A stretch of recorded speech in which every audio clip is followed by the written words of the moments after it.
Let's talk about season 2 of Orville, episode 14. As you know now, my dear listener, if you're on this channel, you're here because of the show Orville. One thing we're learning, my good people, in season 1, we all agreed that, hey, damn, this show is a clone of Star Trek The Next Generation. The only difference with season 1, they tried too hard to input jokes into it.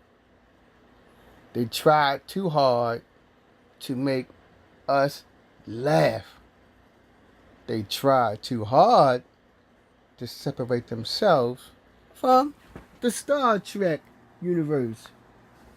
Now in season 2, we are seeing Orville, from what I can see, is a loved show because it now has its own legs, which each and every episode is separating itself more and more from the Star Trek universe. And this particular episode of my channel will cover why and how it's separating itself, especially with that season 2, episode 14. I forgot the name of it. Show. What made that show, season 2, episode 14, so beautiful. Yes, and in episode 13, we saw a typical space travel scene where one character is pulled from the timeline. Hooray! That's nothing new. But what made it unique is when they pulled the character from the timeline, it was the exact same character. You have to watch the show to see who they pull from the timeline, because I'm not going to give any spoilers. But since you're on this channel and you listen to me, you do like to hit the Orville. But if you miss episode 13, go to Netflix, Hulu, wherever it may be, and look at episode 13 and see what happened there. So I'm not going to tell you who got pulled from the time stream. It just was a different twist. Because usually when a show pulls someone from the timeline, there's other stuff going on. Their warp drive may be acting up. They're getting attacked from a hostile alien. You get my point. But with that, episode 13, no, the whole show, central theme was just on that character who got pulled from the timeline, and how can we successfully send that character back. Yes, it followed the same old. To send the character back into the time stream in the proper location, the ship had to use up a lot of power. To do that, the ship starts shaking and shaking. The warp drive goes to red alert, or warp drive goes to the maximum output and start to go into the red area where the ship may blow up in a minute if we don't hold the power down. Yes, so it did that. It did that same old thing.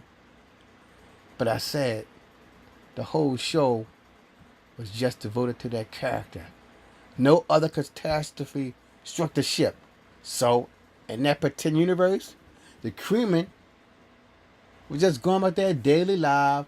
Normal. It was a normal ship routine other than that replica character. Now, I will jump to episode 14.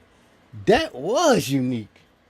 We never saw anything like that before. Where episode 13, the person got sent back in time. Then we went back into the timeline with that character. But because the character who got translated to the Orville time got sent back to her timeline, she made some slight changes. He or she made some slight changes. And because of those slight changes in the character's normal time, that had severe and devastating impact on their entire galaxy. Things that were peaceful in the typical Orville universe was no longer peaceful anymore. Allies of the, I forgot what it's called, the Federation, I forgot what it's called, or the Union. Federation of the Union of Planets in the typical Orville universe, and the slightly adjusted timeline universe was no longer the same. We even learned in this alternate universe, Border's planet was destroyed. We even learned in this alternate universe, the Orville was sent back to Earth for its final resting place until it was rediscovered from certain individuals who wanted to readjust the timeline again. So that was raw unique. I never saw them like that. Yes, on many shows before, people got sent back to the timeline or to their universe, but we never went into their universe the next episode. This is what happened on the Orville. The character got sent back in the past. The next episode was devoted just to that character and how the slight changes made by that character through the universe out of whack. And this adjusted timeline, the Union no longer was destroyed. Now, what I'm going to say is not a spoiler, because you already know this. You all know this already. If you watch the Orville even halfway like I do, the artificial life forms in the Orville universe, they decided that all organic life was not worthy to survive. So now, and I believe the character Isaac came from the artificial life form world. They made a decision to say, hey, look, organic life is worthless, so we're going to destroy it all. That's what's taking place in a normal Orville universe. But in the Orville universe, they haven't taken over. They had not taken over. They slowly doing that thing, but other races are fighting against them. In the altered timeline, I think they call it the Clazons, something like that. The Clazons, they taken over within a simple 9-month span of time. They have devastated the altered timeline universe. Like I said earlier, they have destroyed the Union. They have destroyed many planets, such as Brutus planet. And the thing about those technical life forms, non-organic life form, they hate all life, as you will see when you watch episode 14. They hate all life. They hate the ants. They hate the worm. They hate the insect. So they let you know how much they hate it. If they're going to hate an insect, you know they will hate a cat. You know they will hate and destroy your dog who you love. They will destroy every living thing, not just humanoids.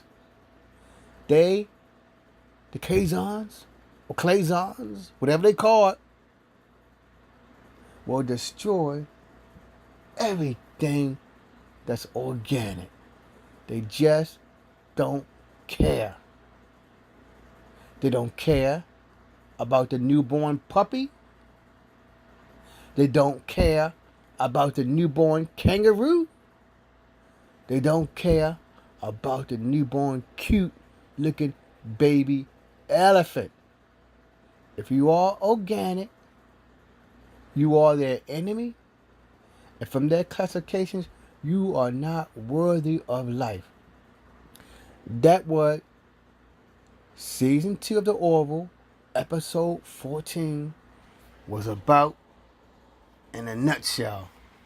We have to go back in time again and correct that error so we can have the timeline of the Orville show that we're watching.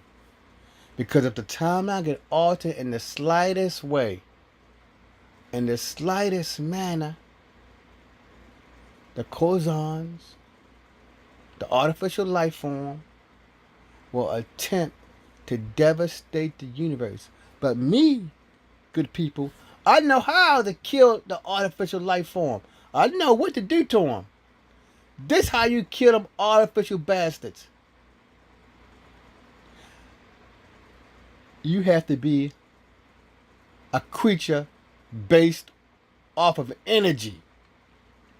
If you are a creature, a living entity who's composed of complete energy, then you can destroy the Klazons or Kazons, as they call themselves.